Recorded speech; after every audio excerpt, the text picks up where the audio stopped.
Hey, my people, now see what happen as people just they clap our leaders. They just they clap like babies for the thing way normal and the thing way no normal. Eh? Eh?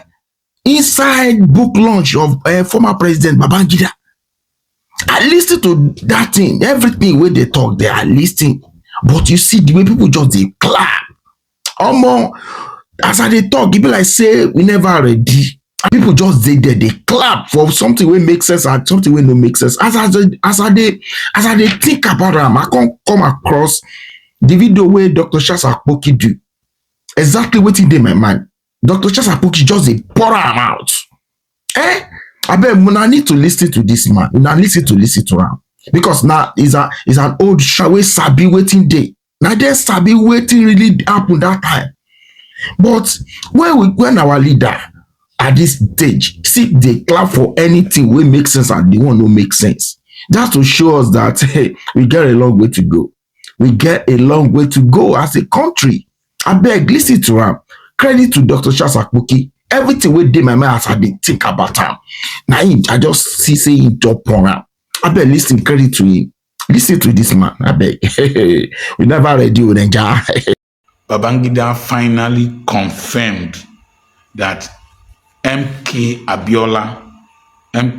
Abiola won the June 12 elections. He regretted annulling the elections. He said he would have done things differently if he had a second chance. And there was a subtle attempt to blame Sani Abacha, a dead man, for the annulment of June 12 elections. Apparently, he was trying to say he was under pressure. He was a very pathetic sight, however. Pa Ayo Adebanjo and Pa Ike Clark died in their late 90s. They were looking very healthy, looking very strong. But Babangida, not up to 90, was looking very pathetic. He looks frail, and he aptly represents the futility of power, futility of riches, futility of dictatorship. He looked so vulnerable, particularly when the people that were driven into exile, one of them, Senator Bola Tinubu, then is now the commander-in-chief of the armed forces. Now, I remember that before he stepped aside, I was already a medical doctor, so I know what I'm talking about. Before he stepped aside, he said that the future of the country was in their hands. But he did not realize that he himself is in the hands of God. Apart from money and properties, what did Babangida really gain from power? He lost his beautiful wife. Look at him there. I saw his son behind him. Look at him. Is he proud of this country? Is he having the best of this country? His state, Niger State, a great percentage of it has been taken over by bandits. Niger State, that Peter Obi says can feed the whole of Nigeria, has been overrun by bandits, several local government areas. I remember in those days when we used to drive from Abuja to Mina with his house up the hill and all that. You can't drive that road at night again between Abuja and Mina. I remember I passed that road midnight, 1 a.m.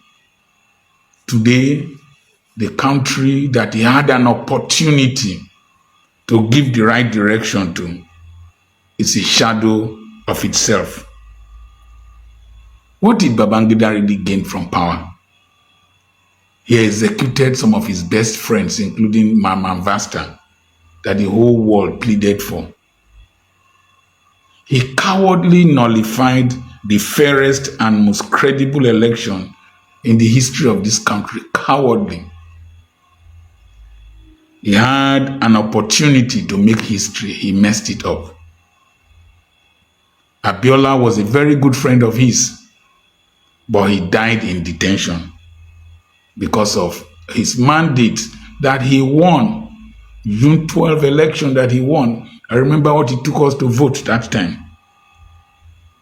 Babangida set the nation backwards very many years backwards.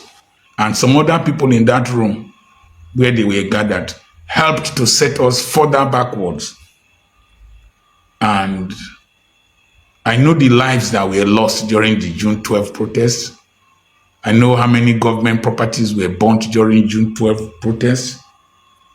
I know how much Babangida spent in building SDP secretariat and NRC secretariats for the parties. 2 buildings each, all over the country. All over the country. The one in Ughelli, one is in the GRA, one is in along the Ughelli Patani Road. Some of them are wasting all over the country. 774 times 2 secretariats, and then you nullify the elections. These people don't have value for this nation. They don't have value for the electoral process. They don't have value for laws. That is treasonable. In decent societies, he should have been in prison. He was the book, I've not seen it, but the reviewer said that the summary of the results was an appendix in the back of the book. What are you trying to achieve? What are you trying to achieve? You had an opportunity to put this nation aright. Now, lives were lost. Abiola died. Properties were destroyed. He started the structural adjustment program that gradually led to the devaluation of our naira to where we are now. That stupidity was built upon by others, and we are where we are today. I don't want to think that it was a regional agenda that did not want Abiola to become president, just as a regional agenda and an oligarchic agenda happened in 2023 elections. We will come to that. So, for me, he described himself as an evil genius, but God outsmarted him. Now, that gathering of the so-called who is who in Nigeria is a gathering of those who failed to take the right decisions to set this nation on the right path. People like Gowon and a host of others, they had opportunities to set this nation. Look at Malaysia, look at Singapore, look at South Korea that we're giving money to. They've gone far. We are still wallowing in darkness. This is not public power supply. This is solar energy.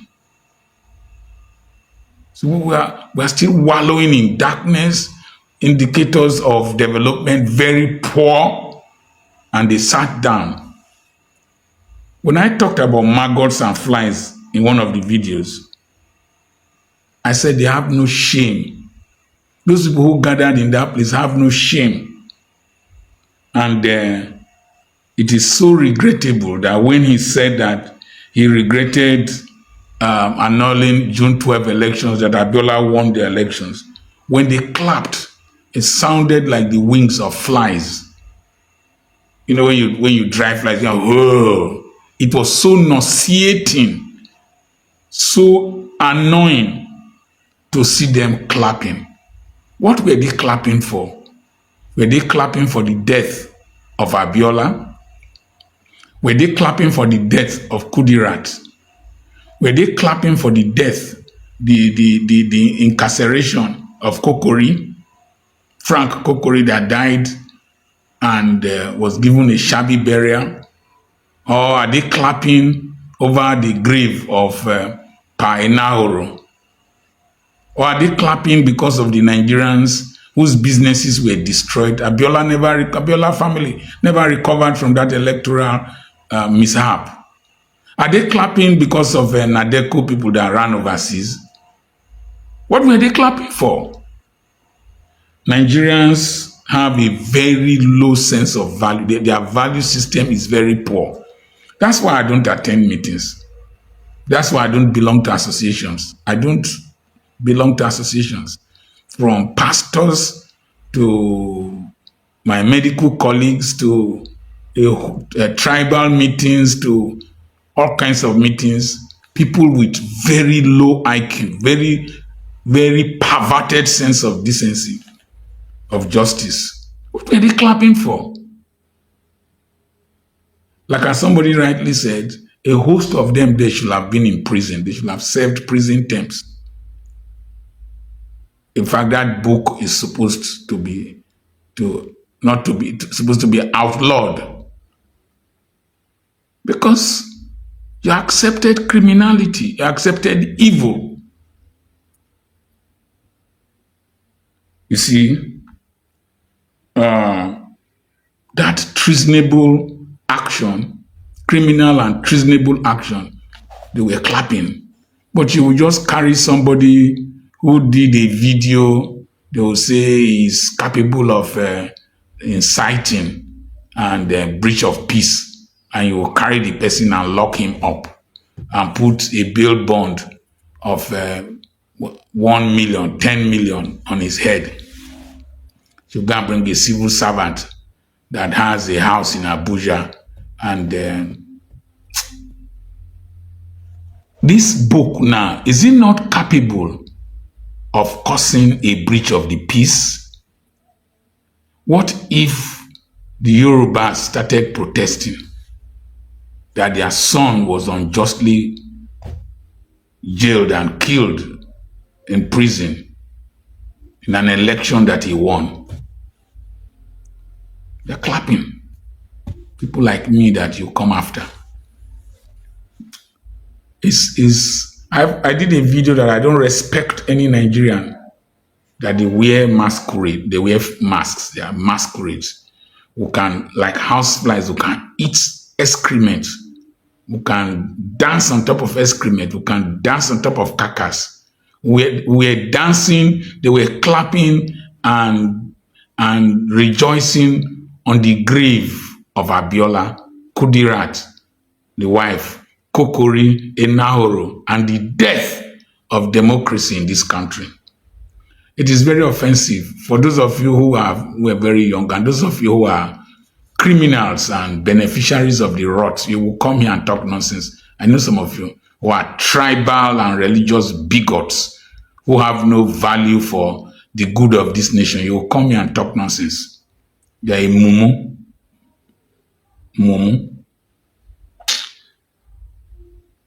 The applause was very sickening.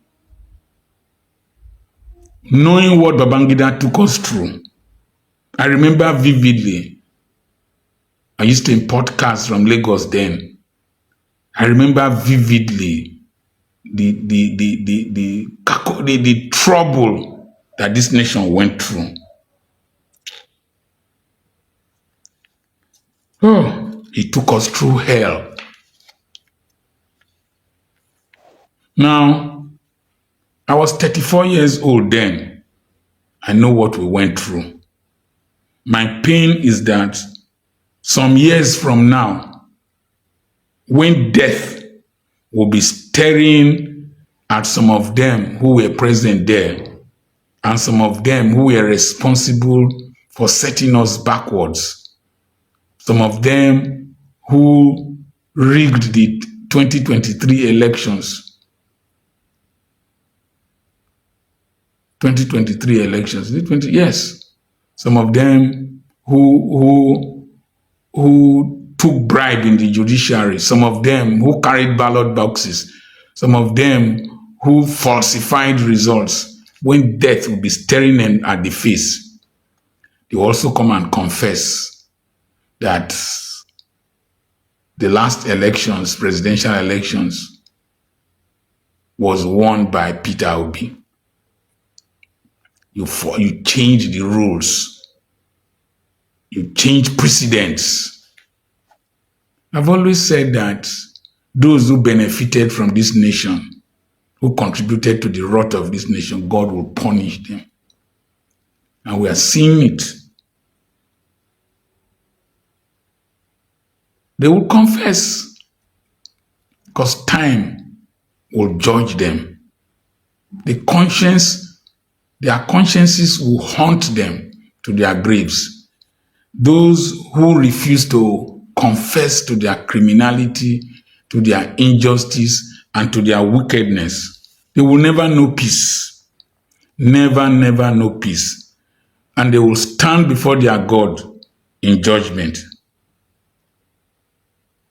Those who have kept us in this mess from the time of the Civil War till this time, they will never know peace. Never know peace. And any beneficiary of the rot of this nation will not know peace. I was really nauseated, offended by what I saw in that book launch.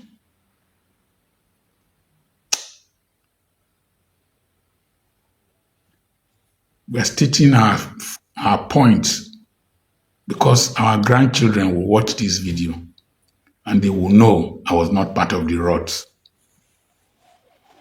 I remain Dr. Charles Apoke. I have a webinar coming up on the 14th and on the 15th of March. It is tagged Wisdom to Legitimately Make More Money. Send a message to +234 80 21 21 92 62. And we'll have properties for sale.